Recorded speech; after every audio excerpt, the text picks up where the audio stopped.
আসসালামু আলাইকুম। Microphone change হয়েছে, হয়তো ভয়েসটা একটু ব্যতিক্রম লাগতে পারে, তবে কেমন শোনা যাচ্ছে সেটিও জানাবেন। আজকের এই ফোন দুটো পাঠিয়েছেন খুলনা পাইকগাছা থেকে ফিরোজ ভাই। তো একটি ফোন রেডমি নোট 10, আরেকটি পোকো X3।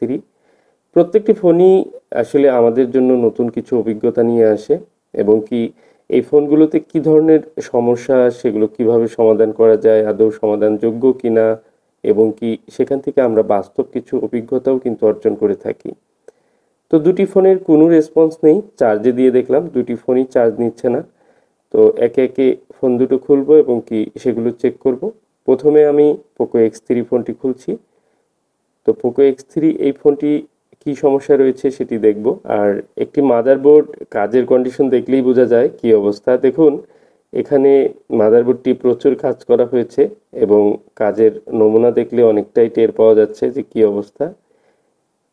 দেখুন, আমি একটি অবাক করা বিষয় দেখতে পাচ্ছি। দেখুন, এখানে আসলে কি বলবো, এখানে থাকে একটি পাওয়ার আইসি।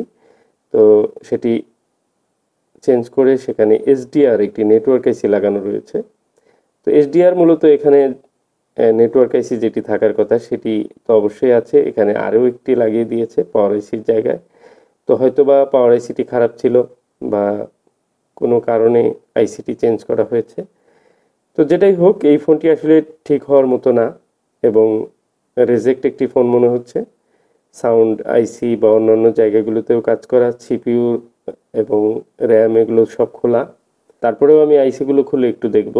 দেখুন, আইসি খোলার পর নিচে ড্যামেজ দেখতে পেলাম, এবং কি সিপিইউটিও খুলে দেখি, এবং মাদারবোর্ড ফুলে যাওয়া, এটি একেবারে ড্যামেজ মাদারবোর্ড। এক কথায় মাদারবোর্ডটি হয়তো খারাপ হয়ে যায়। তো এই ফোনটিতে আর সময় দিব না, আমরা চলে যাব পরবর্তী ফোনে। এটি হচ্ছে রেডমি নোট 10। এই ফোনটির কি কন্ডিশন রয়েছে এবার আমরা সেটি দেখব। তো আসলে এই ধরনের ফোনগুলো বাহির থেকে বোঝার কোনো উপায় নেই, বিশেষ করে যারা ইউজার থাকে, ব্যবহারকারী ফোনগুলো ব্যবহার করেন, তারা এই ফোনগুলো সম্পর্কে অতটা ধারণা রাখেন না। আর যে ফোনগুলো খারাপ হয়ে যায় অনেক সময়, টেকনিশিয়ান বা আমরা যারা কাজ করি আমাদের হাতে অনেক সময় খারাপ হয়ে গেলে আমরা কিন্তু বুঝতে পারি। আমরা কিন্তু কাস্টমারদেরকে বলে দিই যে এই ধরনের ফোনগুলো বা এই ফোনটা আর রিপেয়ার হবে না, আপনি চাইলে মাদারবোর্ড চেঞ্জ করবেন।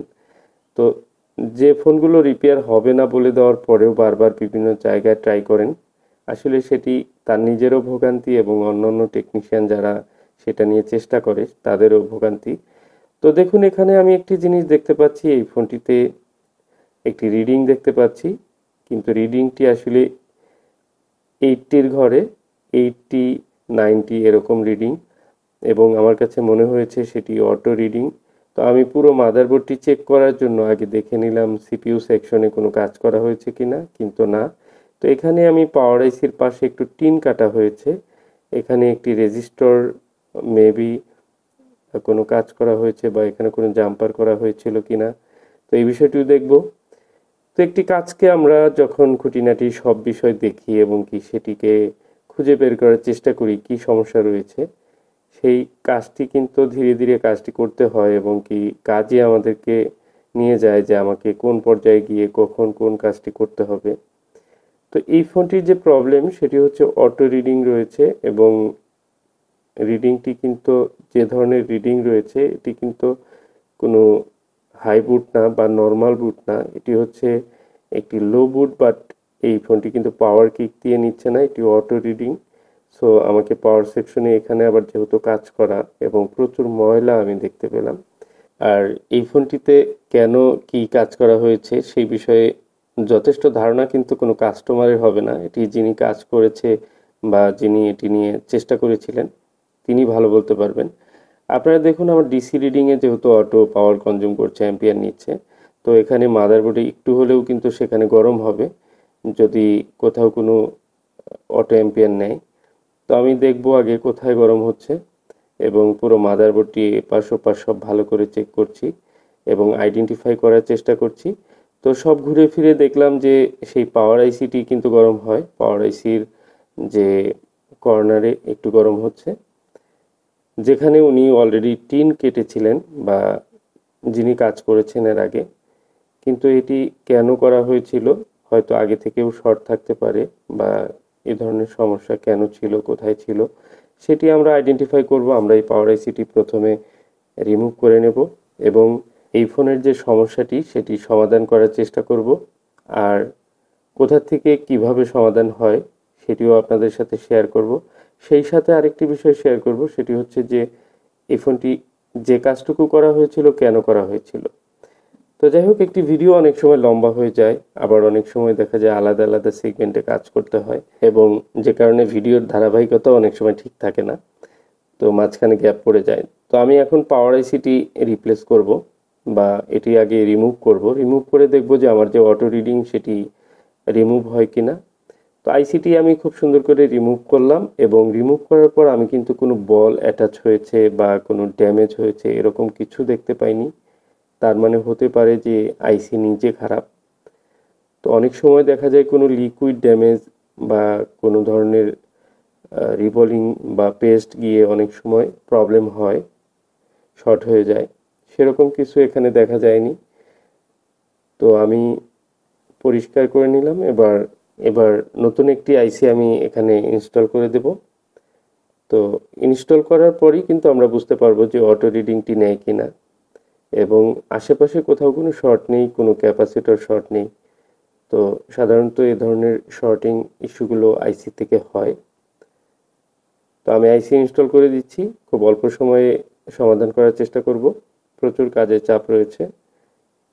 তো আমি দেখুন অলরেডি আইসি ইনস্টল করেছি এবং কি এবার আমি দেখব যে একটু ঠান্ডা করে তারপর আমি ডিসি রিডিংয়ের মাধ্যমে চেক করব যে অটো রিডিং নেয় কিনা।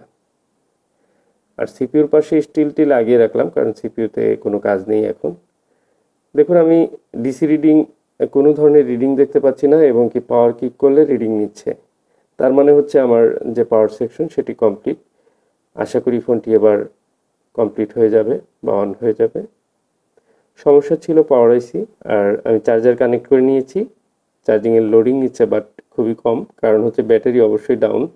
যেহেতু অটো রিডিং ছিল, ব্যাটারি তো একদম লো হয়ে থাকার কথা। তো হ্যাঁ, সেরকমটি আছে। আমি এবার যেটি করব, কুইক চার্জ দিয়ে আমি ব্যাটারি রেসপন্স নিয়ে আসবো। দেখুন এই যে দেওয়ার পরেই কিন্তু ব্যাটারির লোডিংটি এখন নিচ্ছে এবং কি চার্জিংয়ের যে সিম্বল সেটিও দেখাচ্ছে। একটু চার্জ দিয়ে অন করে দেখব যে অন হয় কি না। এরপর আবার ভিডিওটি আপনাদের সাথে শেয়ার করব। যেহেতু একদম চার্জ লো রয়েছে, চার্জ দেওয়ার পর একটু সময় লাগবে চার্জ দিতে। তো এই ফাঁকে আপনাদের জানিয়ে রাখি, যারা আমার চ্যানেলে নতুন এসেছেন অবশ্যই চ্যানেলটি সাবস্ক্রাইব করে রাখবেন। বিভিন্ন ধরনের যে অ্যান্ড্রয়েড ডিভাইসগুলো রয়েছে এগুলোর কাজ করে থাকি, বিশেষ করে প্রসেসর রিলেটেড কাজগুলো। আর দেখুন একটা কথায় আছে যে হার্টের ডাক্তারের কাছে গেলে ইসিজি অবশ্যই দিবে। তো আমার কাছে এসেছে আর প্রসেসর রিবোলিং না করেই যাবে, তা কী করে হয়। এই ফোনটির যে অবস্থা, এটি হচ্ছে আমি যখন পাওয়ার আইসিটি চেঞ্জ করি চার্জিংয়ের লোডিং নেয়, বারবার দেখি রিবোট করতে থাকে এবং এই রিবোটিং প্রবলেমটি হয়েছিল সেই রেজিস্টার থেকে যেখানে পাওয়ার আইসির পাশে একটি রেজিস্টার ভাঙা ছিল হালকা করে। হয়তো সেখানে কোনো সোল্ডারিং আয়রন ধরার কারণে রেজিস্টারের মাথা ভেঙে যায়, যে কারণে সেটি ওপেন হয়ে যাওয়ার কারণে গ্রাউন্ডে একটি রেজিস্টার ছিল সেটি মিসিং হওয়ার কারণে ফোনটি রিবোট করত। এটি ছিল একটি প্রবলেম এবং কি সেই রেজিস্টারটি আমি রিপ্লেস করার পর ফোনটি রিবোট প্রবলেম সলভ হলেও ফোনটি যখন এইখানে এসে ওয়াইফাই কানেক্ট পায় তখন কিন্তু আবার রিস্টার্ট হয়, এই সমস্যা ছিল। এরপর আবার সিপিইউ রিভলভ করি, সিপিইউ রিভলভ করার পর ফাইনালি এখন দেখতে পাচ্ছেন অন হয়েছে। তো এটি হচ্ছে ফুল হিস্টোরি। ভিডিও সম্পূর্ণ দেওয়া সম্ভব হয়নি, এই জন্য আন্তরিক ক্ষমা প্রার্থনা করছি। আর ভিডিওটি কেমন লেগেছে, সাউন্ড কেমন লেগেছে বিস্তারিত একটু কমেন্টে জানাতে পারেন, জানালে খুশি হব এবং সামনের ভিডিওগুলোর জন্য অপেক্ষা করুন।